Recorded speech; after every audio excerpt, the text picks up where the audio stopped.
56 Happy Hour on Sports 56 and 98.5 FM. Now let's have some fun. Here is your host, Johnny Radio.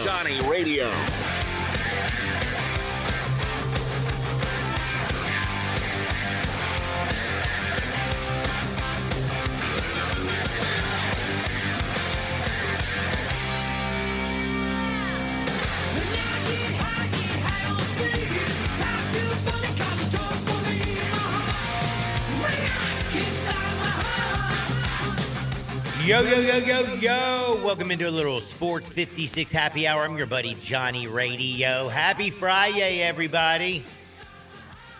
Is this my homie's last day? Is Elijah leaving? Did I get the name right, by the way? Do you want to talk to him?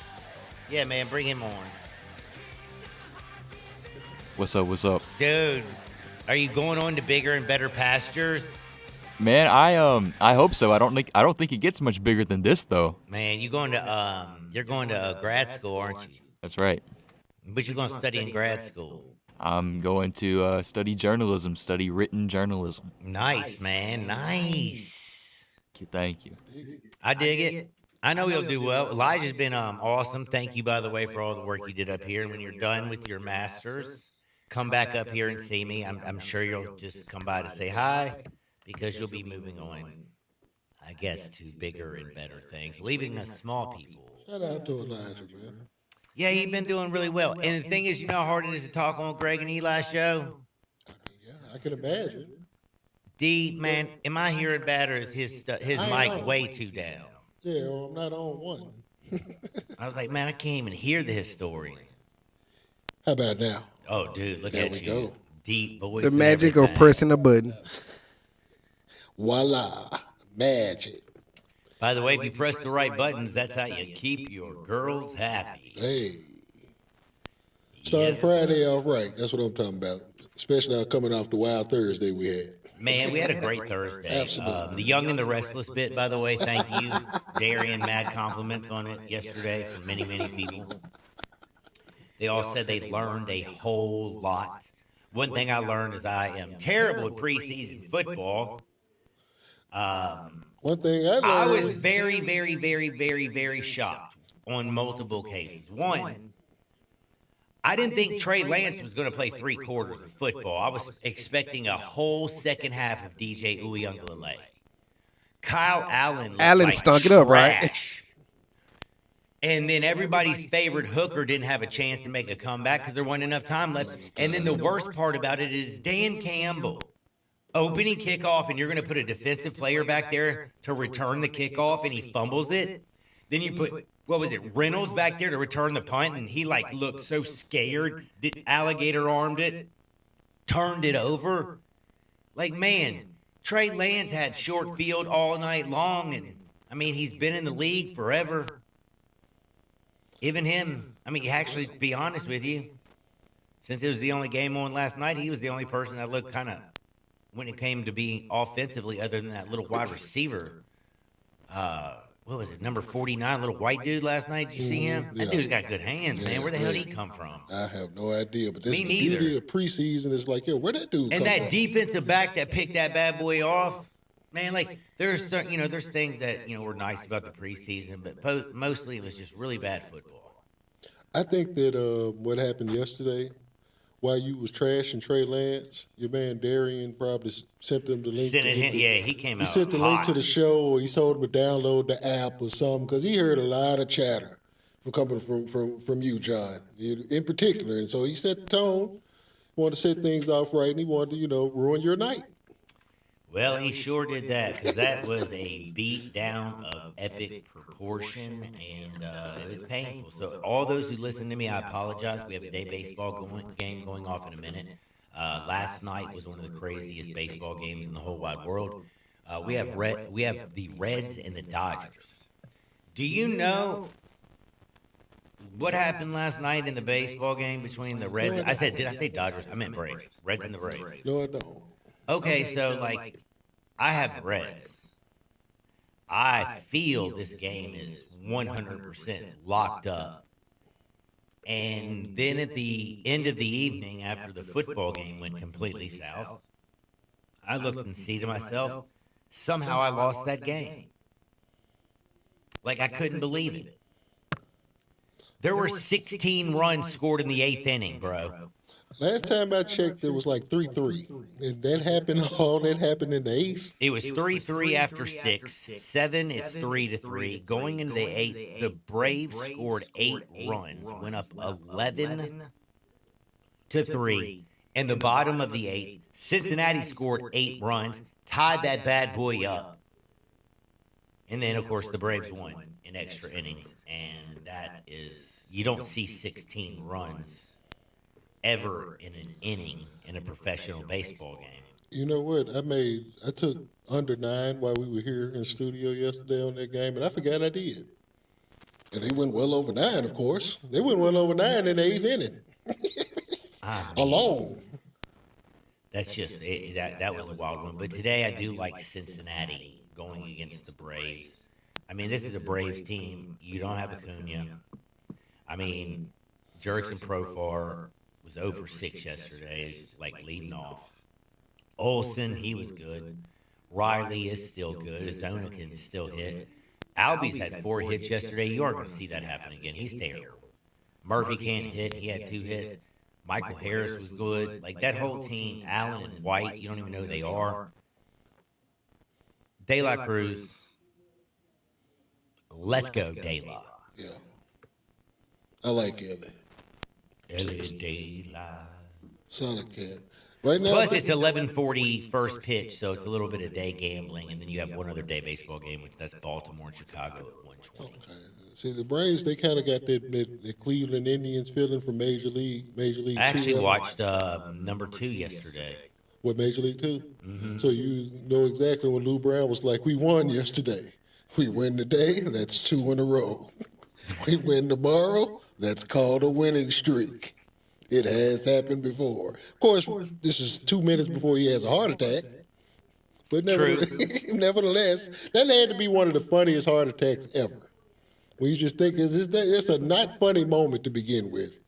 But any other heart attack scenario that you could think of that was more humorous than Lou Brown in Major League 2. Because he went plumb off on everybody, including himself, and then dropped. I watched a little dumb TV yesterday because I watched a little bit of the Major League 2, and then I did my research on Happy Gilmore 2. Mm-hmm. It was we're definitely going to talk about it in a little bit. My man Shane, he'd been texting me a bunch of stuff, but if you haven't noticed, my phone's broke, and the only way it works is when it's plugged in. Already charged in. Gotcha. I mean, like literally plugged in. Once you unplug it, it literally goes off. Doesn't matter. I don't know. I'm going to get a new one today. It's driving me absolutely nuts. I know it is. But I haven't even got to read half the text that's been sitting to that bad boy. But we will be getting to all the stuff. And then Major League Baseball, trade deadline's come and gone. A lot of activity. A lot of activity. In fact, I don't remember one this buck wild in a long time, to be honest with you. Matter of fact, tonight at, I think, 6:30 or 7:30 our time, youtube.com/@culturedones. The Dish is going to do the trade deadline recap with our guy Jorge. He'll have Cat 5 Josh Storms. I'm quite sure my man Ty Love will be in the building. Maybe Zach will be there. And also tonight as well, John, following that, my guy Trav is introducing a new show, a new debate show. Uh-oh. It's called Lovely Conversations. I'll explain the title later on to you, but it's funny as to why the title's that way. But it's kind of like a PTI around the horn style debate thing. Trav will moderate. He'll get a guy's topics, and they're going to fire. Boom. They're going to fire it off. They're going to rock out tonight at 7 o'clock our time. Well, youtube.com/@94 feet of life for that one. At 94 feet of life. And by the way, don't forget to follow the Dish where Jorge's at. Now, we had the trade deadline yesterday. The most important things that I'm going to bring up are the people that won and lost. Now, Seattle yesterday, I was shocked. One, do you know they've never been to a World Series? Yeah. I mean, Ken Griffey Jr., Randy Johnson, Jay Buhner, all those wonderful teams, Edgar Martinez, Tino Martinez. Yeah.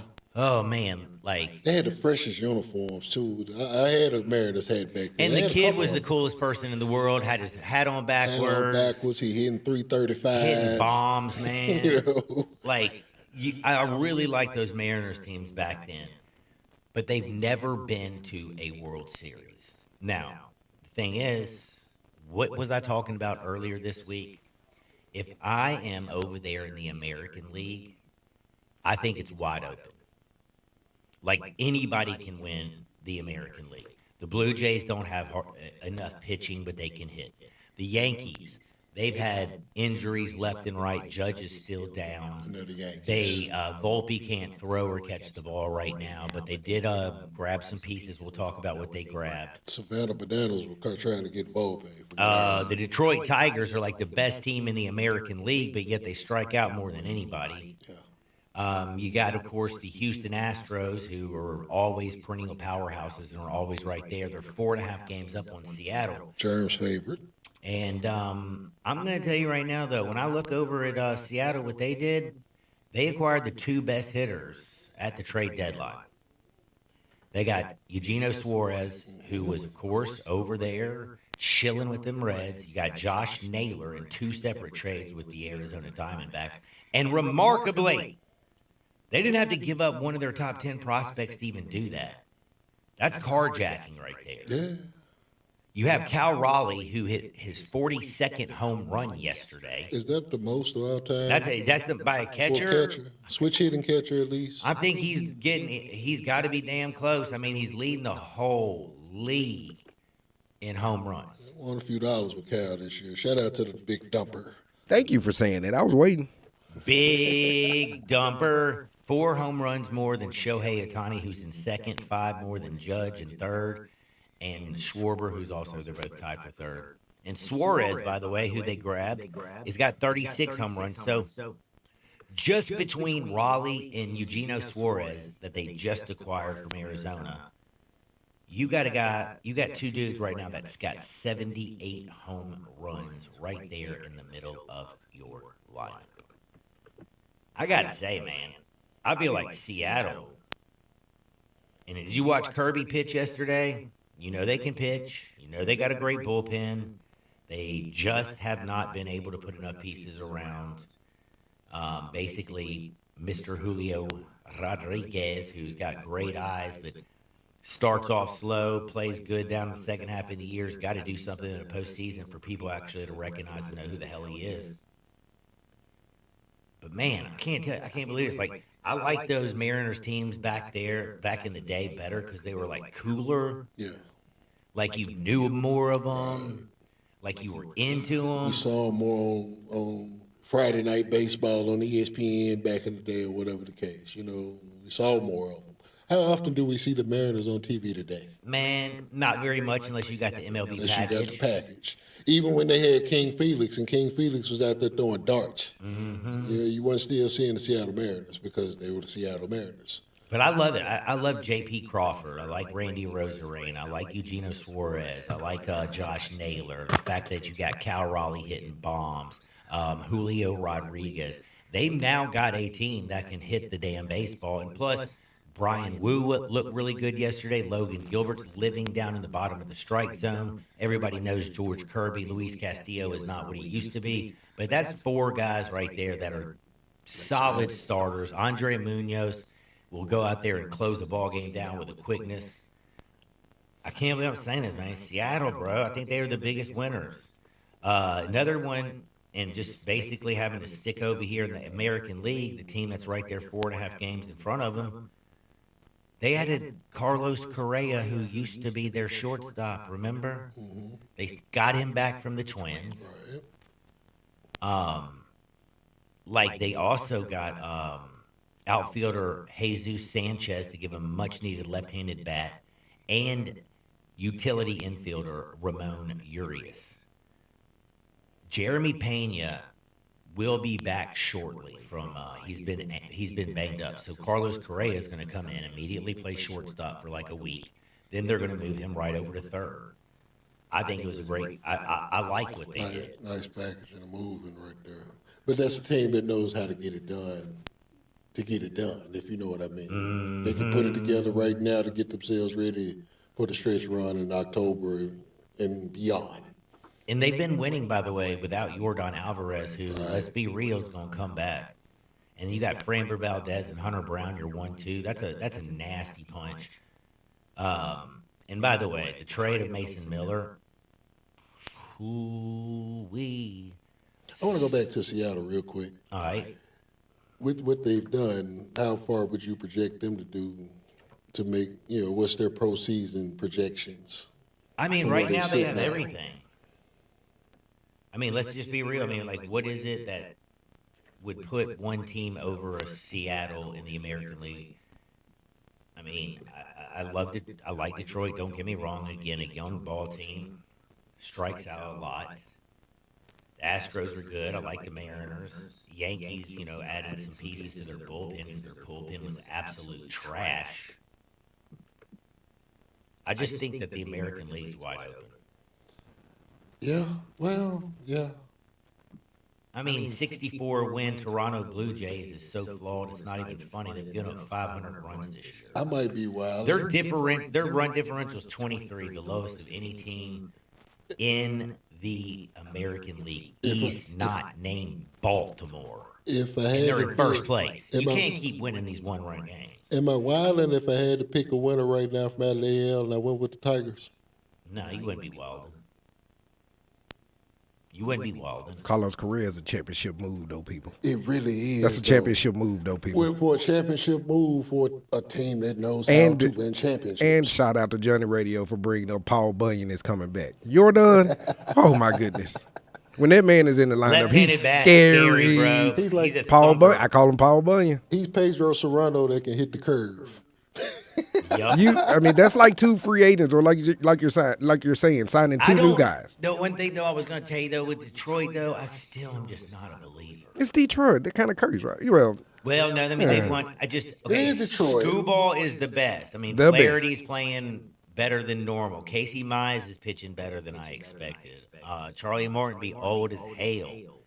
I mean, Will Vest and Tommy Canale, their relief pitchers, are mid-grade. I like that. Charlie Morton be old as hell.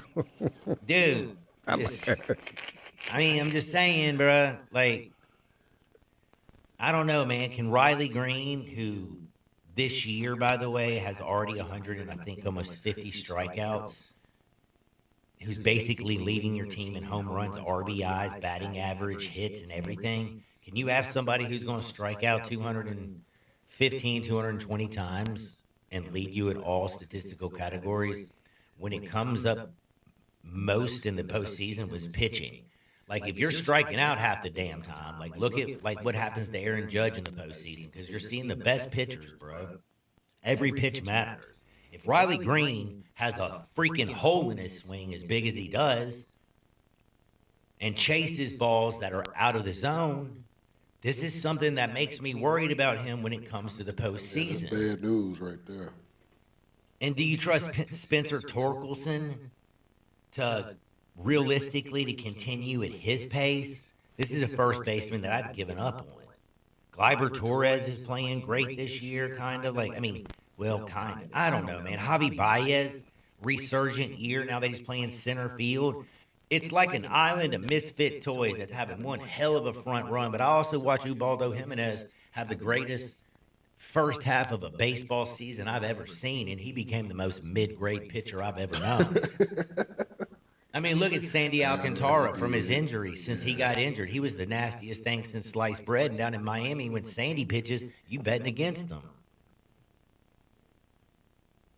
I just, again, that's why I feel like the American League is just, it's open for anybody. Game. Yeah. Now, in the National League, I guess the Padres, the Padres, by the way, don't hit home runs. But if you get a lead after like 5-6 innings, the Padres might be like impossible. You got two dudes who can go out there and throw 100 freaking miles an hour. That's nasty. Smoke. Like they 101, 102 we're talking about. Now we're not talking about just triple digits. Like these dudes are coming out there and Smoke. and just Yeah. I mean, Mason Miller was one of the best. 101, 102, 103 miles an hour for the A's. And now you got him basically like Robert Suarez. How many damn saves did he have? What, 30? Yeah. He throws 100 miles an hour. Are you going to have him close? Or are you going to have, you got two dudes interchangeable. Both guys are very comfortable with closing out ball games. Easy for the eighth. You can basically mix and match and whatever you think is the best daggum matchups in the postseason. Right. Suarez is first in baseball with 30 saves.